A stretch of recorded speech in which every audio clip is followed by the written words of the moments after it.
Hello, and welcome to the Introduction to Mindfulness. On behalf of the Texas A&M AgriLife Extension Service and the Prairie View A&M Cooperative Extension Program, we are excited to bring you this timely series.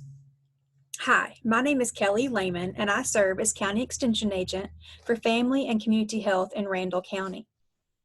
I, along with fellow agents in the North Region, are looking forward to spending time with you over the next 4 weeks. We have just a few reminders before we get started. We sent in an email a link to a pre-survey. We would ask that you complete that pre-survey as soon as possible if you haven't already. Also, each Monday you'll receive a session reminder and will be via email along with the link to join in live. While we hope that you'll join us live, we understand that schedules may not allow for that. And so after each session, a recording will be sent to you to listen in at your convenience. And lastly, after the May 4th session, a post-survey link will be sent and be shared for you to complete at the conclusion of the series. And if you have any questions or need anything, technical help or anything like that, feel free to reach out to us. You can respond to the emails that are sent or reach out to your county extension agent. With that, let's get started. Bear with me. I'm going to turn off this portion of it, the live video stream, and then begin the PowerPoint. So hold on just a second and we will get started.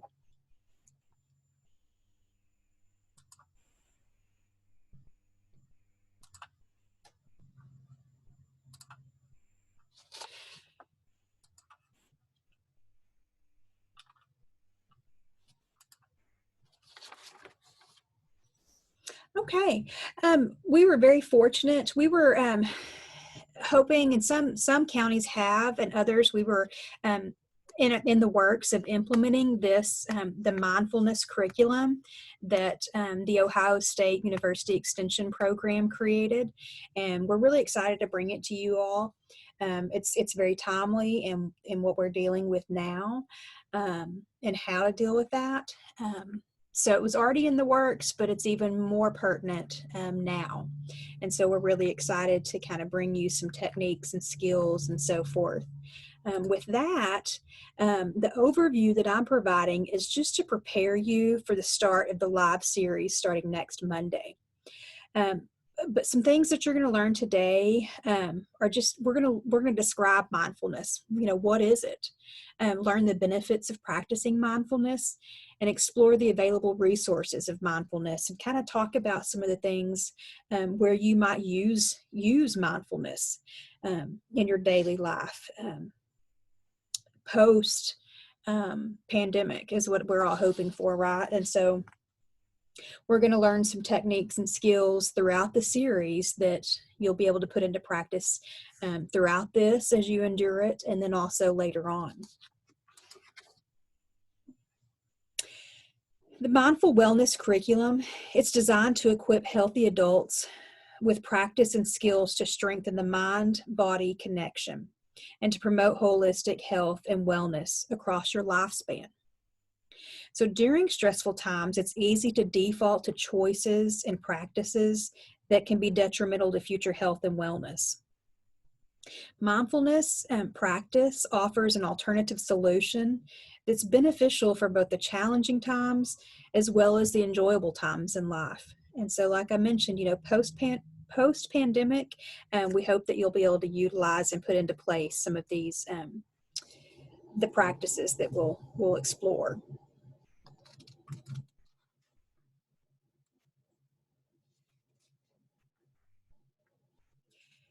Just a little bit on the curriculum, the concept behind it. I'm going to jump to slide. Let me go back to this one. Just as the background information on it, is kind of it's important to put this into your mindset as you maneuver through this. But with an average lifespan of about 78 years, research shows that the average American can only expect to live in good health for about 69 of those years. And so well-being integrates mental health and physical health, and it results in a more holistic approach to disease prevention and health promotion. And so it's really interesting how it all works together and how it affects, our mental health can affect our physical health and vice versa. Jon Kabat-Zinn is recognized as a pioneer in the American mindfulness for his work starting in 1979 when he created a standardized meditation program to help patients who were living with chronic pain. Dr. Kabat-Zinn studied the effects of mindfulness-based stress reduction on the brain and how it processes emotions, particularly under stress, and on the immune system. And so, this is, I heard the other day, somebody in the mental health world was talking about, before the pandemic, people had problems, people had stressors, they had things going on in their lives. And just because the pandemic occurred didn't mean any of that went away. All that's still there, along with new things that we're stressed about or we're concerned with, or new struggles. And so as we take a step back and look at that and think about how our mind and our body and our emotions are tied to our immune system is very interesting. And for us to stay healthy, all different aspects that we must remain healthy in. And before we move on, I just want to leave you with one quote that's really interesting here. So, by understanding that your body isn't just a machine, but is the result of a complex series of interactions between the mind and body, you learn to use your mind to change your perception of the challenges you face.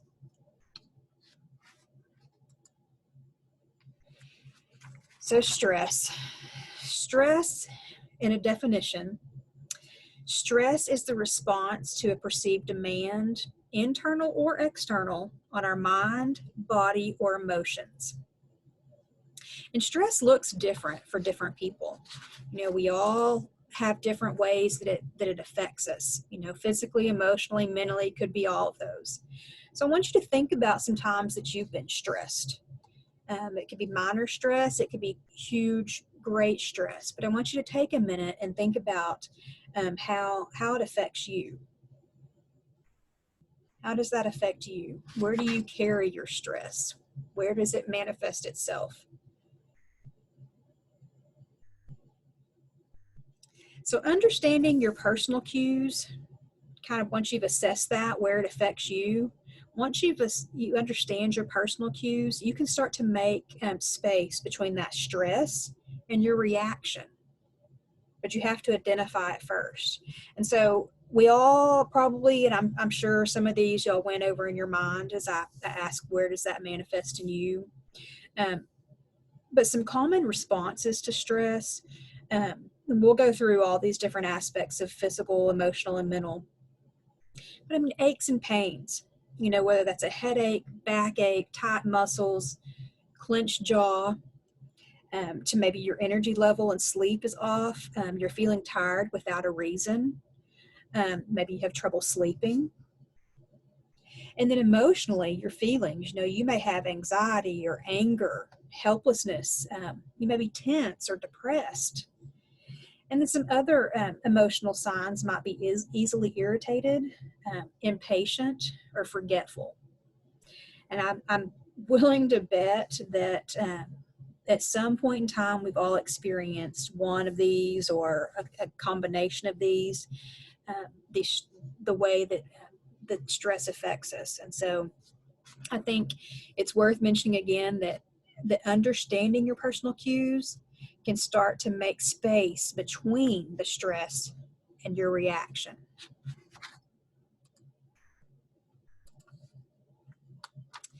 So when we don't find healthy ways to deal with the day-to-day stressors, the effects of stress compound. So the prolonged feeling of stress becomes chronic stress, which leads to serious health problems and health risks. And these are some of the things that we mentioned just a moment ago. But when we don't deal with it, it becomes a bigger issue. Stress is not always harmful. A little bit of stress can be good, can be a good thing. There are healthy ways to live with stress. Eating healthy, exercise, enough sleep, laughter. I think laughter is one of my favorite things to relieve stress. But there's ways to deal with stress, and not all stress is bad stress. And sometimes it's seen as a way to grow and adapt, and that's important. So they call it lifetime adversity. Okay, so some research shows that some stress, also called lifetime adversity, can help you to tolerate and adapt to other life difficulties. And when we become more adaptable, we learn new skills, we gain confidence, and we become more comfortable with stress. Note that stress, this type of stress is not the same as experiencing high adversity or chronic stress over a long time. Too much stress or chronic stress is unhealthy and can be harmful. Okay, but just general stresses that we can bounce back from are healthy. Now, I thought it was interesting and worth mentioning that last part about too much stress is unhealthy and can be harmful. And I would add, and this is my own add, but too much stress all at once can be difficult. I mean, obviously it's gonna cause reaction, but it's hard to process. And so sometimes we don't know what to do with it when something happens all at once. I kind of liken this towards what we're all enduring now with the pandemic. I mean, we went from everything's fine to all of a sudden, and I feel like that there was a lot of things to process, whether it's your home at home with your children doing their schoolwork on a daily basis with them, and maybe you're working from home alongside trying to take care of homeschool, alongside worrying about some outside things that this is affecting, maybe with the economy, job, and then also, just day-to-day things as far as groceries and cooking, and it's changed routines. And so there's a lot of stress there that might be a lot all at once. Something that comes to mind too, and that falls into that category, is the current toilet paper situation. And I know that it's kind of it's not humorous, but it is humorous, because you just wonder why are people, hoarding toilet paper? But there's a psychological explanation behind it, and it's described as the anticipatory anxiety. And what that really means is that it's just our reaction to a stressor. And so it's our way, it's our human nature, it's our way to prepare for something. And being able to do that returns a sense of control to what seems like a helpless situation. So as I looked into that more, and I was trying to think of, why are people doing that? Well, it makes total sense. If that's one small aspect of our life that we feel like we can control during a time of great stress, makes sense. So mindfulness means paying attention in a particular way, on purpose, in the present moment, and non-judgmentally. And so this is how we will frame this lesson: on purpose, present moment, and non-judgmentally. And so that is what Dr. Jon Kabat-Zinn really enforced, and was the purpose behind mindfulness, was paying attention, being in that moment, in that present moment, and not being judgmental towards that. The word mindfulness has become a word conveying a multitude of meanings and practices. But what mindfulness is not, it doesn't mean making things perfect. Mindfulness practice offers an alternative solution that's beneficial for both the challenging times as well as the enjoyable times that we mentioned. Mindfulness is not religion. In 2017, mindfulness was accepted and is often used as a secular practice in the medical setting, as well as academic institutions. Multitasking is described as the ability to do many tasks simultaneously, which is almost impossible. A more accurate description is the ability to switch between multiple tasks and refocus on the priority task. While mindfulness meditation training has the potential to train us to better focus our attention and easily switch between tasks, there is merit in just focusing on one task at a time. Unitasking is purposefully tuning out interference. Let me read that again, or say that again. Unitasking is purposefully tuning out interference. This may mean you silence your phone, turn off your email, close your door to let your mind focus on the task at hand. Multitasking is inefficient and takes a lot of time and energy. And I think that might be something we're feeling now as we don't have our normal routines. We're still trying to tackle the tasks and things that we're challenged to do with work-life balance. But how do we multitask and handle all that within a day and understand that stress and put distance between that stress and our reaction? And while sometimes it's necessary to multitask, there's wisdom in knowing when to unitask and when it's okay to say, I'm going to focus on this one activity. I'm going to focus on this one thing I need to get done. You're being intentional and you're being mindful about the priority task. Mindfulness is not just relaxing. Those who practice mindfulness may feel relaxed, but it's important to note that mindfulness is about engaging and exercising the mind. The mind is calm, yet alert, and is in a state of equilibrium. Mindfulness practice should not be considered relaxation or mood management techniques. However, but rather a form of mental training to reduce cognitive vulnerability to achieve modes of mind that might otherwise heighten and stress emotional distress. Other research that uses brain scans show a difference between the meditation state and the resting state. So your mind is still engaged. It's just aware. Okay, it's not, you don't check out, you're aware, and you're aware of less, but you're more aware. Think of it like that. And this is not to say that people do not feel relaxed after practicing mindfulness, but it's just not the same thing as relaxing. And mindfulness is not wasting time. As mentioned just a second ago, mindfulness practice can be viewed as a form of mental training to reduce cognitive vulnerability to react to modes of mind that might otherwise heighten the stress or emotional distress. Mindfulness is not self-indulgent.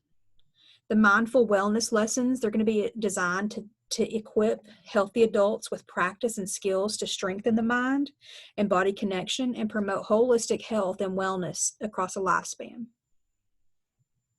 And mindfulness is not operating on autopilot. Again, you don't just get to check out. This is a similar explanation on multitasking. Operating on autopilot or being preoccupied is the opposite of being mindful.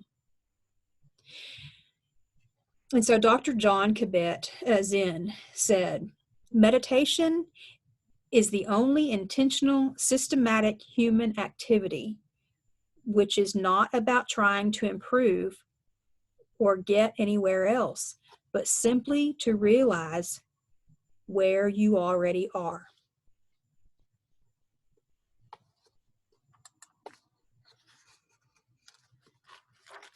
So life's going to present stressors. Things happen, right? But the key is how we respond to that stress. Sometimes we cannot change our environments or the situation. We can, however, learn ways to not only cope with that stress, but also thrive amongst life's challenges.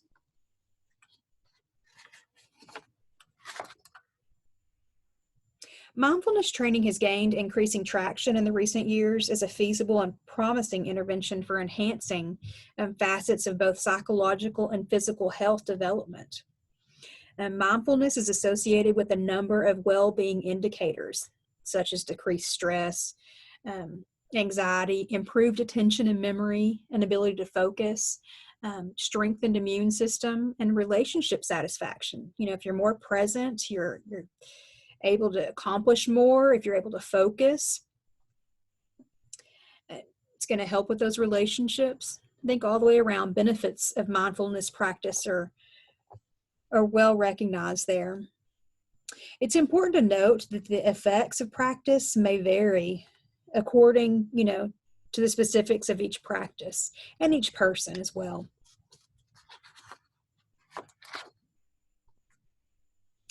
How should you practice mindfulness? Well, you're going to explore the practices until you find the one that works for you. There's several that we'll go through and we'll cover throughout the series the next 4 weeks. You were in your original email, there was a worksheet that was just, it's a front and back or however you want to print it, but it's just a place for you to jot down some notes. And so it might be a way for you to just kind of jot down some of those things if you've not already printed it, but maybe print it later on. But to jot down some of these things, think about the best time of day, and you can think about this also just on your own, but think about the best time of day for you to be rested, but yet alert. When do you feel the best? That old question of, are you a morning person or a night person? What's your time of day?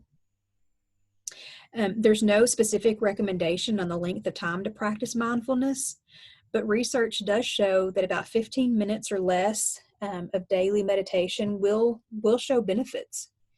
Very similar to physical activity, it needs to be practiced on a regular basis. And so you can't just,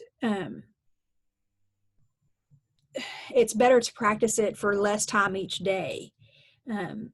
Say 10 minutes a day on a daily basis is going to show better results than if you said, okay, on Thursdays for an hour, I'm going to be, I'm going to meditate or practice mindfulness.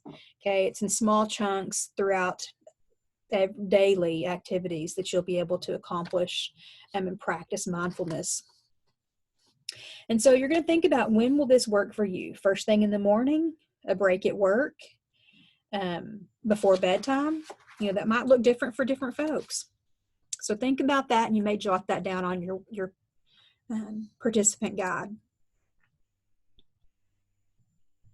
So mindful wellness practices, these are the ones that we're going to kind of go through, but these are some examples or exercises that people use on a regular basis. In general, participants of mindfulness training are taught to develop mindfulness skills through a range of formal and informal mindfulness practices, including breathing techniques, body scan, mindfulness of the breath, body, sounds, and thoughts, and mindful movement and mindfulness of everyday activities. And so the ones that we're going to go through, and we're going to talk about some breathing exercises, mindful eating, and there'll be some key components of that. So it's really going to be a way to teach you different techniques, and then you decide when works best for you. But we'll learn more details about these topics in the future lessons. Okay, so the next activity, or next thing we're going to cover is an activity. It's called the 3 Senses Mindfulness Activity. And what you'll do on this is you'll be paying attention to your senses.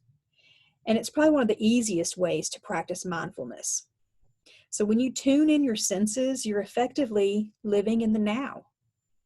Your senses are as in the now as you can be. When you tune into your senses, you give your busy brain a much needed break. Your brain focuses on whatever it is you experience with your senses. instead of worrying or mulling about to-do lists or what's going on in the next room, or what you haven't accomplished, all those things that we may worry about.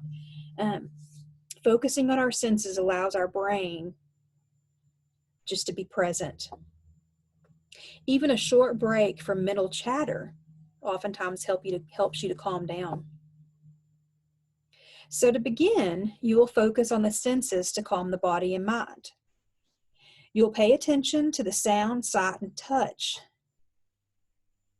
You'll simply pay attention to your senses when I ask you certain questions.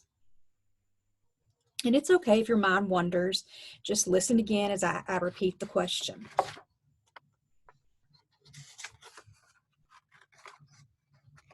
To get us started on this, we're going to take 5 breaths. Okay, so we're just going to slowly breathe. Take a deep breath in and exhale. Inhale and exhale. Inhale and exhale.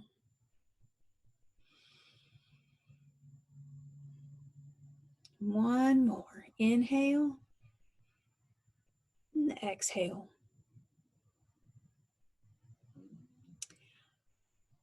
Now, I want you to think and answer this question. What are 3 things you can see? What are 3 things you can see? Okay, our next question, if you'd please close your eyes. What are 3 things that you can hear?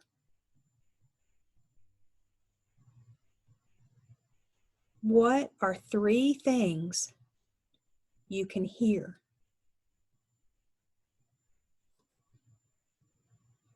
Okay, now open up your eyes. And I want you to ask yourself, what are 3 things that you can feel? Just touching surfaces around you. What are 3 things that you can feel?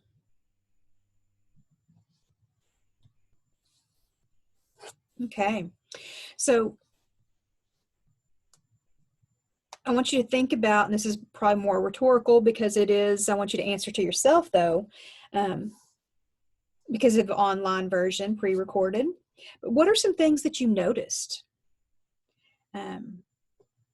What did you see? I think this photo of the different berries are beautiful. So, I mean, that's an easy one. You can see that. It's very colorful. You see things around you. What did you hear? Maybe someone, heard a clock or heard their fan, the air conditioner. Maybe you felt the chair beneath you. Maybe you felt, if you're like me, you've been home and the refrigerator's close by, maybe you feel your pants are too tight. There's lots of things around you that you feel and things that you see and what you hear. But when we take that moment to just be in the present and be mindful of our senses, it really stops us and makes your brain focus on those things. And it's okay if you didn't identify specific things, that's okay. Again, practicing mindfulness may not, it just takes a few minutes and it may not feel like much, but it is making strides in just focusing your brain, stopping all that extra static around and allowing you to focus with this activity on your senses. So what do you see and feel and hear? So again, on regular basis and practice, it might become easier. And this is again a rhetorical thing. I want you to ask yourself, how would you apply this, or where could you use this? Are there other times that you could use these skills? When might that be? This could be a personal example for you. When could you apply this? Maybe it might be, a panic or anxiety attack. Maybe it doesn't even have to be that Maybe it's just your frustration, with things going on, with that home, work, life balance. Maybe it's in traffic. We get aggravated with traffic sometimes. Maybe it's you're anxious preparing for a situation that will cause you some level of stress. So you could use this exercise as a way to kind of practice just being calm and being mindful and focused. And remember, mindfulness just means paying attention in a particular way, on purpose, in the present moment, and non-judgmentally. You don't think your way into a new kind of living. You live your way into a new kind of thinking. Regarding mindfulness, it's not enough to just learn about it and the benefits of it, but we really encourage you to practice it. And that's in a similar way that you practice physical exercise on your body. It's going to keep your body healthy when you exercise, just like mindfulness is going to keep your brain healthy. And so with that, I will leave you. That was just a quick overview of what we will be covering over the next 4 weeks. We really thank you for tuning in and listening to this pre-recorded introduction to mindfulness. And we look forward to seeing you in the coming weeks. Again, if you need anything, feel free to reach out, and we will help you get going on any technology type things you have or whatever questions you might have. And again, we hope we can join you. You can join us online live, but if not, feel free to listen to the recordings and reach out via email if you have input or questions. And with that, I will leave you. Thank you, and we'll see you another time. Thank you.